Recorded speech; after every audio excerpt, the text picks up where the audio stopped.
Donc, 1 Samuel, chapitre 3, verset 11 au verset 18.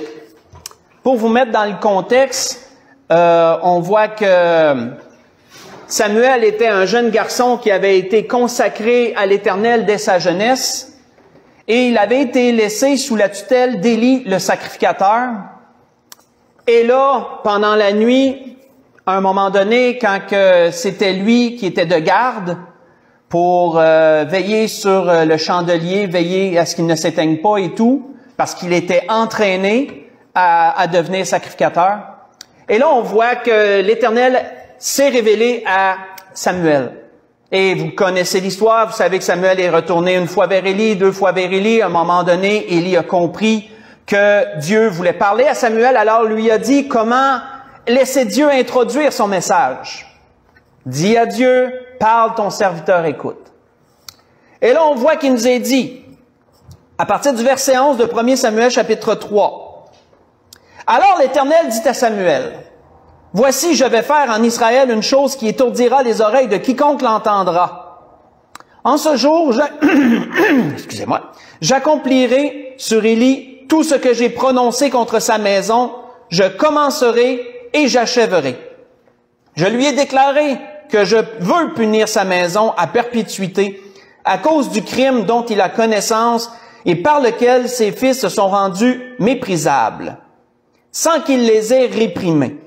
C'est pourquoi je jure à la maison d'Élie que jamais le crime de la maison d'Élie ne sera expié, ni par les sacrifices, ni par les offrandes. » Samuel resta couché jusqu'au matin, puis il ouvrit la porte de la maison de l'Éternel.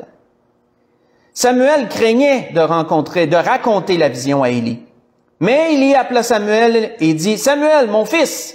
Il répondit, « Me voici. » Et Élie dit, « Quelle est la parole que t'a adressée l'Éternel? Ne me cache rien. Que Dieu te traite dans toute sa rigueur si tu me caches quelque chose de tout ce qu'il t'a dit. » Et Samuel lui raconta tout, sans rien lui cacher. Et Élie dit, « C'est l'Éternel qu'il fasse ce qui lui semblera bon. » On va arrêter ici. Donc, nous voyons ici que la révélation que Dieu a donnée à Samuel concernant le sacrificateur Élie n'était pas quelque chose de réjouissant. Les fils d'Élie, ces 2 sacrificateurs, avaient fait des choses odieuses dans leur sacerdoce. Ils avaient fait des choses abominables et ils avaient maudit Dieu, on pourrait dire, à travers leurs actions, de sorte que Dieu et Élie, lorsqu'il a su leurs mauvais méfaits, il ne les a pas réprimandés à la mesure de leur faute. Ce qu'ils ont fait aurait mérité la mort au temps de la loi, et Élie a été complaisant envers eux, une petite tape sur la main, ce que j'entends dire est pas bien, faites plus ça. Sauf qu'il aurait dû être beaucoup plus sévère dans son action. Et il ne l'a pas fait. Et ça, aux yeux de Dieu, ça n'a pas passé. On voit que Dieu révèle à Samuel absolument tout ce qu'il va faire à propos d'Élie. On voit la réaction d'Élie. Élie dit à Samuel, tu vas me dire tout sans rien me cacher. Élie devait se douter que la révélation de Dieu ne serait pas bonne à son égard. Il devait certainement se douter que la révélation de Dieu serait sévère envers lui. Mais on voit premièrement qu'Élie n'a pas voulu s'épargner lui-même la révélation. Élie a dit, tu vas tout me dire sans rien me cacher, puis il m'a même dit à Samuel que Dieu te traite dans toute sa rigueur si tu me caches quelque chose.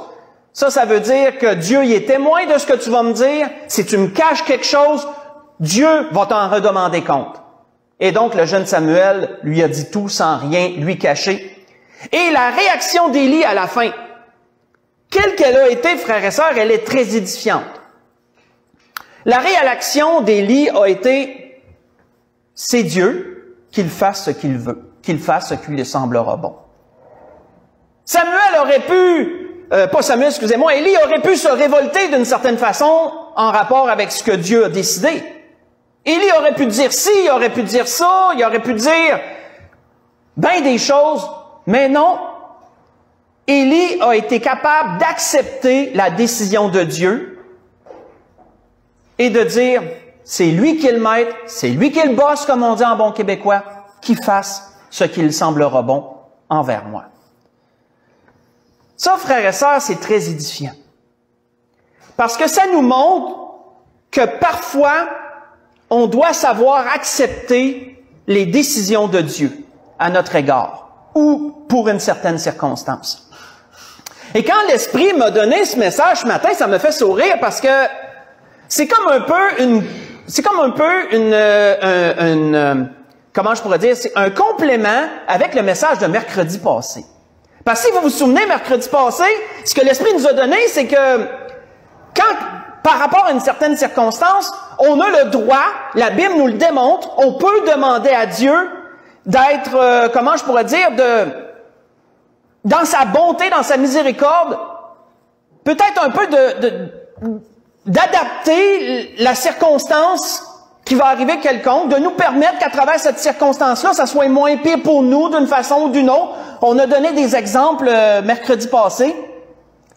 Mais là, ce qui nous est donné ici ce matin, c'est comme un peu le complément de ça. C'est que oui, parfois, on peut demander à Dieu, permets, Seigneur, que la situation soit moins pire pour moi, permets-moi d'être capable de l'endurer plus facilement, ou permets que telle chose ou telle chose ne m'arrive pas. Mais on voit ce matin le complément de dire que d'autres fois, on doit être capable d'accepter pleinement ce que Dieu a décidé. On peut négocier certaines fois, mais d'autres fois, on ne peut pas négocier. D'autres fois, on va devoir accepter les choses telles que Dieu les a décidées. On voit que un homme un jour du nom de Job, vous connaissez bien tout ce qui est arrivé à Job, sinon je vous invite à lire le chapitre 1 et 2 du livre de Job pour vous rafraîchir la mémoire. Mais Job, à la fin de tout ce qui lui est arrivé, qu'est-ce qu'il avait dit à sa femme? Il a dit, « Je suis sorti nu du sein de ma mère, et nu je retournerai dans le sein de la terre. L'Éternel a donné, l'Éternel a ôté, que le nom de l'Éternel soit béni. » Vous voyez ça dans Job 1, verset 20 et verset 21. Job, tout comme le sacrificateur Élie, démontrait une grande acceptation pour les choses que Dieu avait décidées. Dieu en avait voulu ainsi. C'est lui qui est le boss, c'est lui qui est le chef, qu'il soit béni. Qu'il soit béni, qu'il soit loué à travers tout.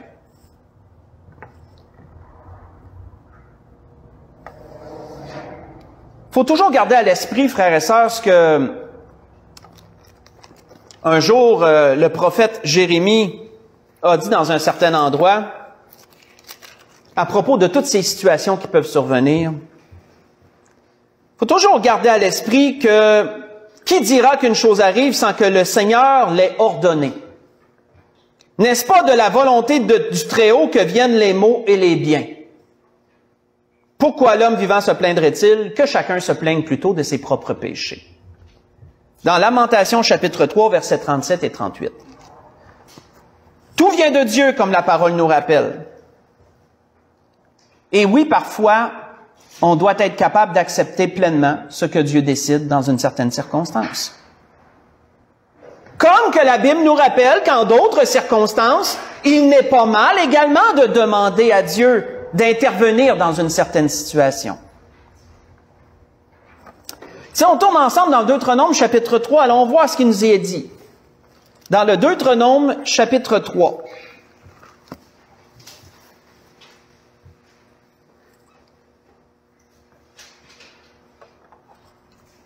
Combien d'hommes dans la parole ont dû accepter cette réalité-là? Autant que certains, comme Abraham, ont pu parler avec Dieu, ont pu, entre guillemets, négocier avec Dieu. Hein, souvenez-vous ce qu'on a lu mercredi passé. Abraham demande à Dieu, mais s'il se trouve tant de justes, tu vas-tu détruire la ville? Fais pas ça. Non, je la détruirai pas s'il se trouve tant de justes. Et il abaisse le nombre jusqu'à 10. Hein, parfois, on peut négocier. J'ai pas de meilleur mot pour le dire. En tout cas, dans mon langage limité. Mais oui, parfois, Dieu nous permet d'intervenir. Il nous permet de négocier. Si je trouve un meilleur mot, on va le dire, mais pour l'instant, c'est le mot que j'ai. Vous voyez ce que je veux dire? On voit ici quoi dans le Deutéronome chapitre 3, si on lit à partir du verset 23?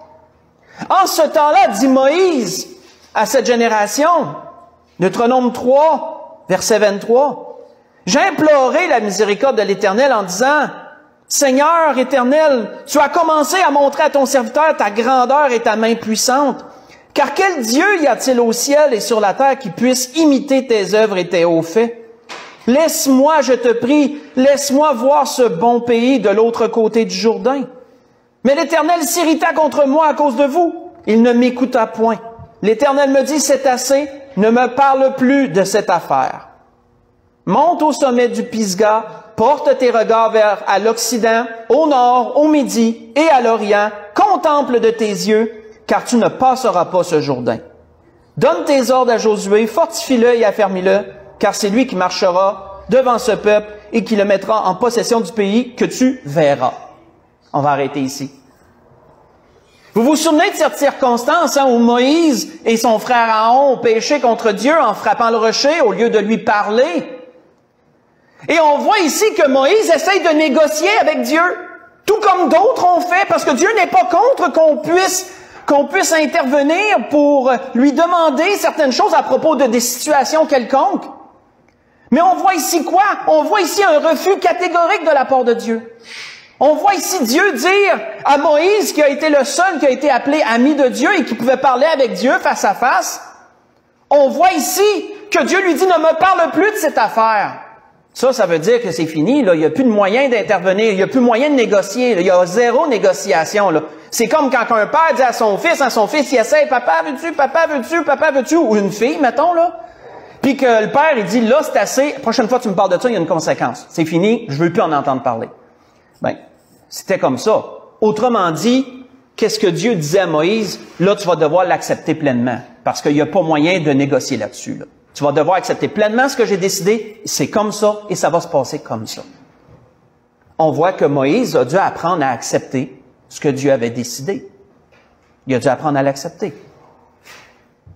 On voit dans d'autres temps que d'autres hommes aussi ont eu des réponses tout aussi catégoriques de la part de Dieu. Si vous voulez lire pendant la semaine, vous pourrez voir Jérémie durant la semaine, si vous voulez lire dans Jérémie chapitre 7, verset 16, si vous voulez lire durant la semaine, vous allez voir ici que Jérémie a essayé d'intervenir. Quand Dieu lui a dit qu'il allait châtier le peuple d'Israël, Jérémie, prophète qu'il était, il avertissait le peuple et le peuple se détournait pas de son idolâtrie. Et Dieu, à un moment donné, Jérémie a dit à un moment donné, il implorait Dieu, non, fais pas ça. Puis qu'est-ce que Dieu il a dit à un moment donné? Il dit là, je veux plus en entendre parler. Je veux plus que tu interviennes. Je t'interdis d'intervenir pour le peuple. Parce que j'ai décidé ça, il va arriver ça. Hein, puis Dieu le répétait à Jérémie à 3 reprises dans différents endroits dans le livre. Jérémie 7, verset 16, Jérémie 11, verset 14 et Jérémie 14, verset 11. À 3 endroits différents, Jérémie rappelle que Dieu lui a dit non, tu peux pas intervenir. Pourquoi? Parce que parfois, il y a des situations qui vont arriver et qu'il y aura zéro négociation. Il n'y aura pas moyen de t'amoindrir ou de pouvoir subir moins pire ou autre. Dieu dit, regarde, c'est comme ça que ça va arriver, c'est comme ça. Et nous devons pleinement accepter ces choses. Vous savez, c'est pas toujours facile d'accepter les circonstances dans lesquelles Dieu nous place parfois.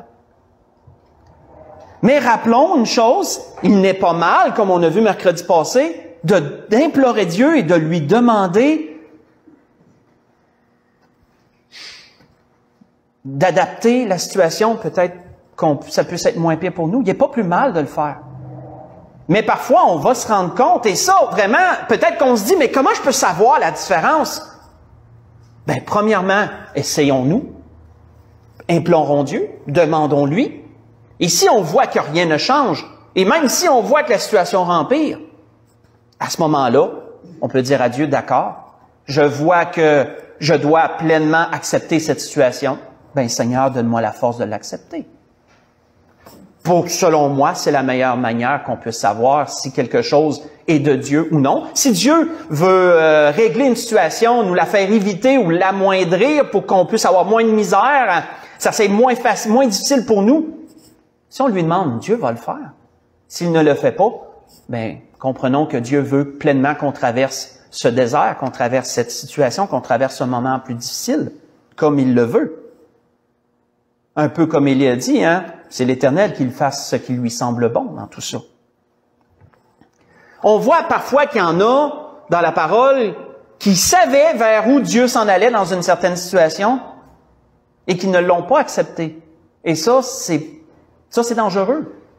C'est dangereux quand on tombe dans cette phase-là de ne pas accepter une situation que Dieu a déclarée, que Dieu a décidée. On va voir cet exemple dans 1 Samuel 20. Meilleur exemple qu'on peut voir, celui de Saül, dans 1 Samuel 20. Saül a été cet homme qui nous a démontré que parfois, il y en a qui n'ont pas accepté les décisions de Dieu, puis qui ont essayé de changer le cours des choses, qui ont essayé d'annuler la décision de Dieu d'une certaine façon. Dans 1 Samuel 20, on voit ça. Si on lit verset 30 au verset 33.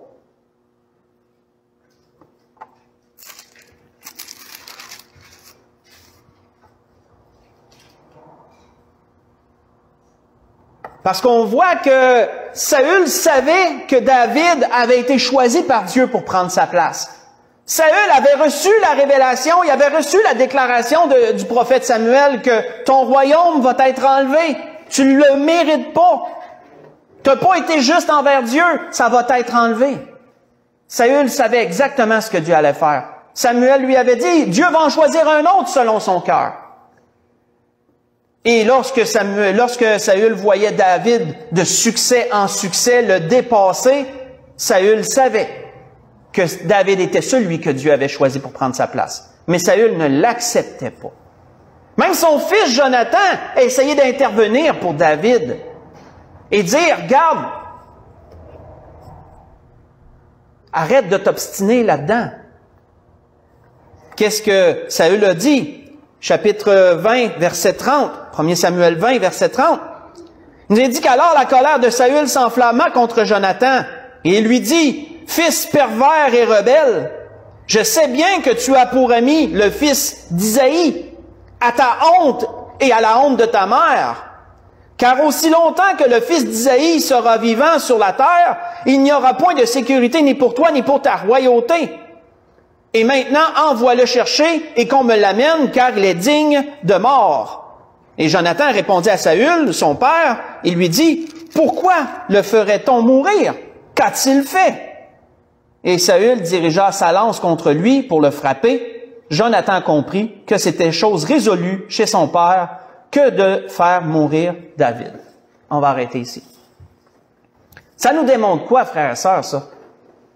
Tout ce que Saül avait en tête, c'est « mon fils va régner après moi ». Pas celui que Dieu a choisi, mon fils. Et donc, il disait à Jonathan, ben regarde, faut que je le fasse mourir pour assurer ta royauté, parce que sinon, c'est pas toi qui vas régner après. Puis Jonathan, lui, était prêt à accepter la volonté de Dieu. Jonathan était comme, regarde. Il avait même dit à David, je sais que c'est toi. À un moment donné, Jonathan, il a dit à David, je sais que c'est toi que Dieu a choisi, puis je suis prêt à être à tes côtés. Je suis prêt à être à tes côtés là-dedans. Mais Saül s'obstinait pour pas faire arriver la décision que Dieu avait prise. Parce que oui, parfois, il y a des décisions que Dieu prend à notre égard qui sont difficiles à avaler, qui sont difficiles à accepter. Mais frères et sœurs, apprenons que si on ne peut pas négocier, on doit accepter. On doit accepter. On voit que, si vous le lisez pendant la semaine, vous pourrez voir une autre situation dans Jérémie, chapitre 42-43. On l'a vu dernièrement. Si vous voulez le relire durant la semaine pour vous remettre à la mémoire ces choses, vous pourrez le faire. Jérémie, chapitre 42 et Jérémie, chapitre 43. Où vous voyez que le peuple n'a pas accepté la décision de Dieu de ne pas retourner en Égypte, de demeurer là, et ils sont allés pareil. Ça leur a apporté beaucoup de malheur et de difficultés. Mais ils l'avaient pourtant demandé à Dieu. Dieu leur avait pourtant dit clairement qu'est-ce qu'il fallait qu'ils fassent. Et ils ne l'ont pas fait parce qu'ils n'ont pas pu l'accepter. On voit que David, lui, à un moment donné, et là, je vous donne beaucoup d'études, je vous donne beaucoup de matière à étudier. David, lui, à un moment donné, lorsqu'il a dû fuir devant son fils Absalom à cause de ce que Dieu avait décidé, et qu'un homme est venu pendant qu'il s'en allait, et qu'un homme qui était de la lignée de Saül est venu puis il l'a maudit pendant la route, et que les serviteurs de David ont entendu ça, puis ils ont dit, on va le mettre à mort à cause de ce qu'il dit contre toi. Puis David a dit non, s'il maudit, c'est Dieu qui a dit de maudire. David a démontré, tout comme d'autres hommes, que lorsque Dieu te place dans une situation, que parfois on doit l'accepter, puis tout ce qui vient avec alentour. Vous voyez ça dans 2 Samuel 16, versets 5 à 14, si vous voulez le lire durant la semaine. Mes frères et sœurs, qu'est-ce qui fait que certains sont capables d'accepter les décisions de Dieu comparativement à d'autres qui ne peuvent pas, qui ne sont pas capables de l'accepter? Qu'est-ce qui fait que l'un peut, que l'autre ne peut pas? Il y a une chose qui distingue les deux, et ça s'appelle, frères et sœurs, la déférence. Je ne sais pas si vous connaissez ça. La déférence. La déférence. C'est quoi la déférence? Selon le dictionnaire, la déférence, c'est un respect. C'est un respect qui va te porter à te conformer à la volonté et au désir de quelqu'un d'autre. Au sentiment de quelqu'un. Si on a de la déférence envers Dieu, on a ce profond respect envers lui qui font qu'on va être capable d'accepter ses décisions, de se conformer à sa volonté, à ses désirs, à ses sentiments, etc. La déférence, ça commence par le respect. C'est la base de la définition. Ça commence par le respect. Le respect porte sur la considération qu'on a pour quelqu'un, pour quelque chose. Quand tu respectes quelqu'un, de toutes sortes de façons, tu vas avoir des attentions pour lui. Tu vas lui montrer le respect que tu as pour lui. Tu ne traiteras pas cette personne comme tu traites le restant des gens. Si tu as du respect pour quelque chose, tu ne traiteras pas cette chose-là comme tu vas traiter les choses en général. Tu vas avoir plus d'attention envers cette chose pour différentes raisons. Tu vas agir autrement. Le respect porte à ça à la base. Et si tu as du respect envers Dieu, tu as de la déférence envers Dieu. Tu peux avoir de la déférence envers Dieu. Un bon exemple, en rapport avec ce qu'on fait ce matin, les assemblées qu'on tient à tous les dimanches, on voit que dans l'Ecclésiaste, il était dit quoi à propos de cela? Il était dit, prends garde à ton pied lorsque tu entres dans la maison de Dieu. Approche-toi pour écouter, plutôt que pour offrir le sacrifice des insensés, car ils ne savent pas qu'ils font le mal. Vous voyez ça dans Ecclésiaste 4, verset 17. Comment tu traites, entre guillemets, comment tu considères le lieu qui est consacré à Dieu, ce que tu viens faire ici, comment tu considères ça? Si tu as de la déférence envers Dieu, mais quand tu mets le pied dans la porte, c'est pas pour penser à ta semaine, c'est pas pour penser à ton après-midi, c'est pas pour penser à peu importe, c'est pour prendre un temps d'arrêt, là, et rendre la gloire qui est due à Dieu et t'ouvrir pour entendre ce que Dieu veut dire, que ce soit bon, que ce soit moins bon pour toi, humainement parlant. Tu es prêt à prendre tout ce que Dieu veut te dire, tu vas te nourrir de ce que Dieu te dit. Tu prends ce temps-là pour Dieu. C'est ce que Salomon disait. Ça, c'est d'avoir de la déférence envers Dieu, d'avoir ce respect envers Dieu. C'est un bon exemple, disons. Un bon exemple, frères et sœurs, de respect, si vous voulez le lire durant la semaine, souvenez-vous de la parabole des vignerons. Dans Matthieu 21, ça c'est ce que l'Esprit m'a ramené. Matthieu 21, versets 33 à 41, si vous voulez le lire durant la semaine. Souvenez-vous de la parole des vignerons et souvenez-vous ce que le Seigneur a dit dans cette parabole-là lorsque les vignerons ont maltraité les serviteurs du maître de la vigne. Qu'est-ce qu'il a décidé après? Il dit, je vais envoyer mon fils, ils vont avoir du respect pour lui. Autrement dit, mon fils, ils le traiteront pas comme les autres. Mon fils, ils vont y faire attention parce que c'est mon fils. Parce que c'est ça le respect. Mais on voit plutôt que, comme le Seigneur l'a raconté, les vignerons ont mis à mort le fils parce qu'ils voulaient avoir la vigne pour eux. On sait ce que ça veut dire, ça l'annonçait la mort du Seigneur. Un dernier exemple, frères et sœurs, de ce que l'Esprit veut nous montrer ce matin, il veut nous dire ce matin dans toutes ces choses. Si vous voulez tourner avec moi dans 2 Samuel 19, voyons un dernier exemple. 2 Samuel, chapitre 19. Beaucoup de situations ce matin qui démontrent ce que l'Esprit veut nous donner. On va nous dire 2 Samuel 19. Voyons ce dernier exemple. 2 Samuel 19, si on lit à partir du verset 24.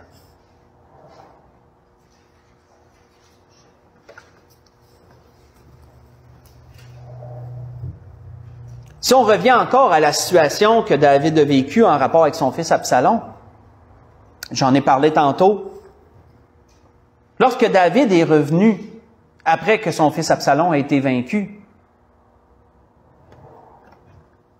on voit qu'il y a eu des malentendus envers certaines personnes, entre certaines personnes et David.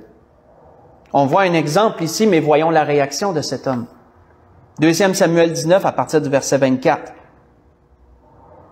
Il nous a dit que Méphibosheth, fils de Saül, on pourrait dire petit-fils de Saül, descendit aussi à la rencontre du roi. Il n'avait point soigné ses pieds, ni fait sa barbe, ni lavé ses vêtements depuis le jour où le roi s'en était allé jusqu'à celui où il revenait en paix. Et lorsqu'il se rendit au devant du roi à Jérusalem, le roi lui dit, « Pourquoi n'es-tu pas venu avec moi, Méphibosheth? » Quand David a fui, David serait attendu que cet homme-là soit là parce que David l'avait bien traité puisque c'était un fils de Jonathan. C'est un des enfants de Jonathan, son meilleur ami. Mais Méphibosheth n'était pas venu, son serviteur était venu à sa place. Mais quand vous lisez l'histoire, vous savez que son serviteur l'a trompé. Méphibosheth voulait y aller, mais il était infirme des pieds. Puis son serviteur, il en a profité. Il est parti avec toutes les vies, puis il s'est fait passer comme étant celui qui était le bon dans l'histoire. Puis Méphibosheth a passé pour le méchant. A passé pour celui qui était contre David.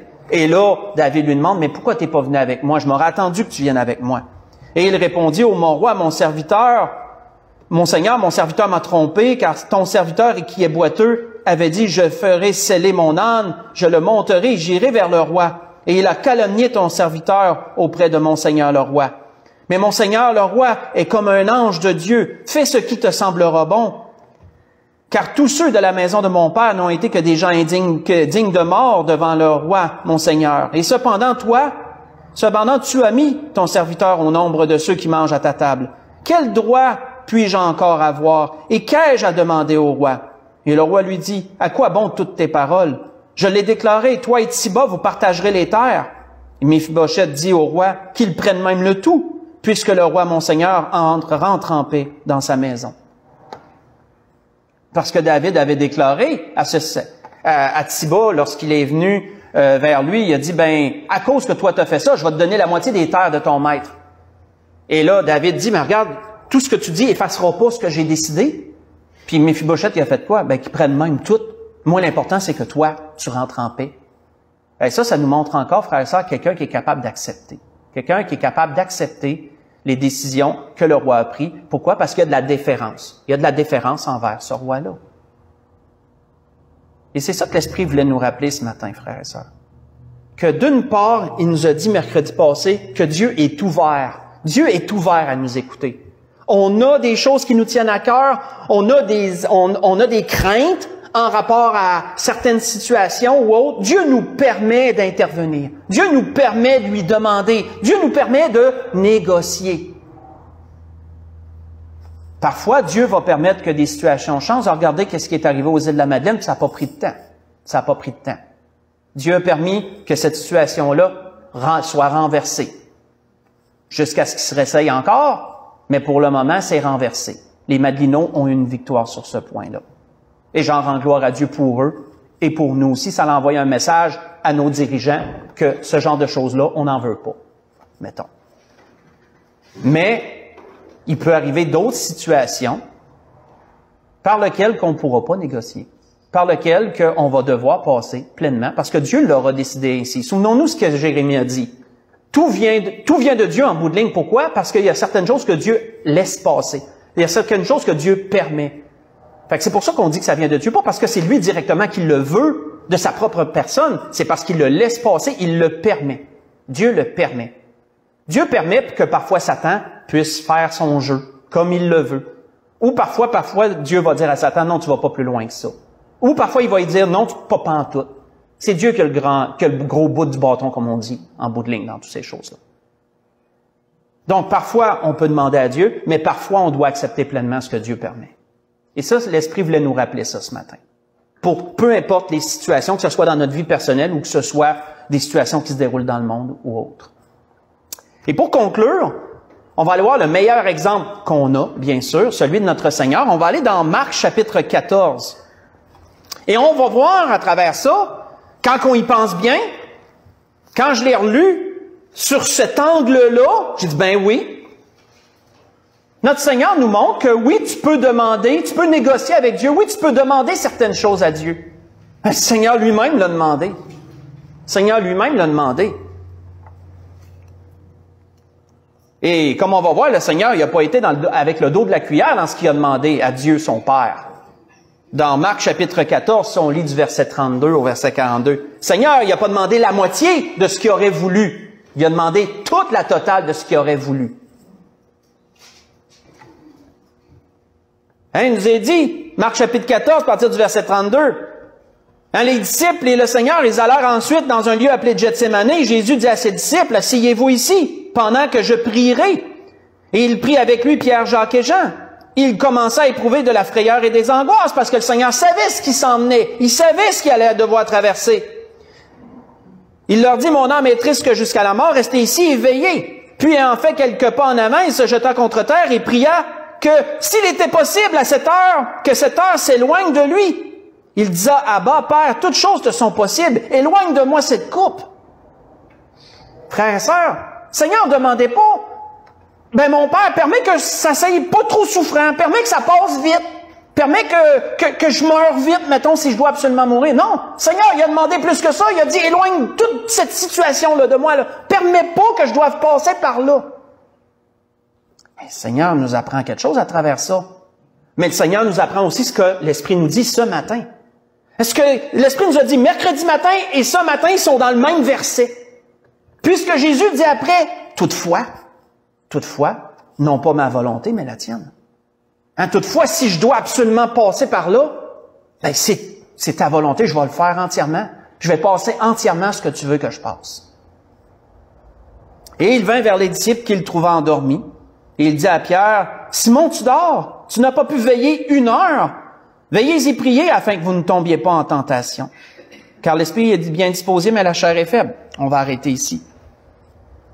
Mais dans toutes ces choses-là, on voit que le Seigneur, par 3 fois, a demandé à Dieu que cette coupe s'éloigne de lui. Et, en bout de ligne, le Seigneur savait que non, il devrait pleinement traverser tout ce que Dieu avait prévu à travers cette situation-là. À savoir qu'il devrait souffrir et mourir à la croix pour accomplir tout ce que les prophètes ont annoncé et pour offrir un salut éternel à tous ceux qui désiraient venir à lui pour être sauvés. Mais qu'est-ce qui a fait que Jésus a accepté pleinement le calvaire?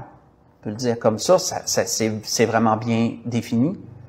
Ben, c'est sa déférence envers Dieu. C'est que Jésus avait ce respect envers Dieu qui le portait à se conformer absolument à tout ce que Dieu voulait, en toutes choses. La grâce que je nous souhaite à tous, frères et sœurs, à travers ce que l'Esprit veut nous dire ce matin, c'est que nous puissions aussi avoir cette déférence envers Dieu. Que nous puissions aussi avoir ce profond respect envers Dieu. Que si nous vivions une situation quelconque, si nous voyons venir quelque chose et qu'on prie pour cela, qu'on prie, qu'on veut négocier, qu'on demande à Dieu, Seigneur, amoindris, Seigneur, permets que ça se passe différemment, ou Seigneur, épargne-moi dans ça.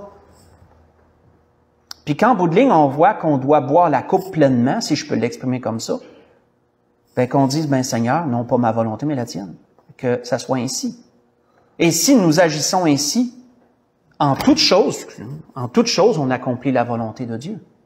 On prend l'accès que Dieu nous donne, et d'un autre côté, on a la déférence d'accepter ce que Dieu permet en bout de ligne. Et c'est ça que je nous souhaite à chacun d'entre nous. On peut se lever pour un dernier cantique.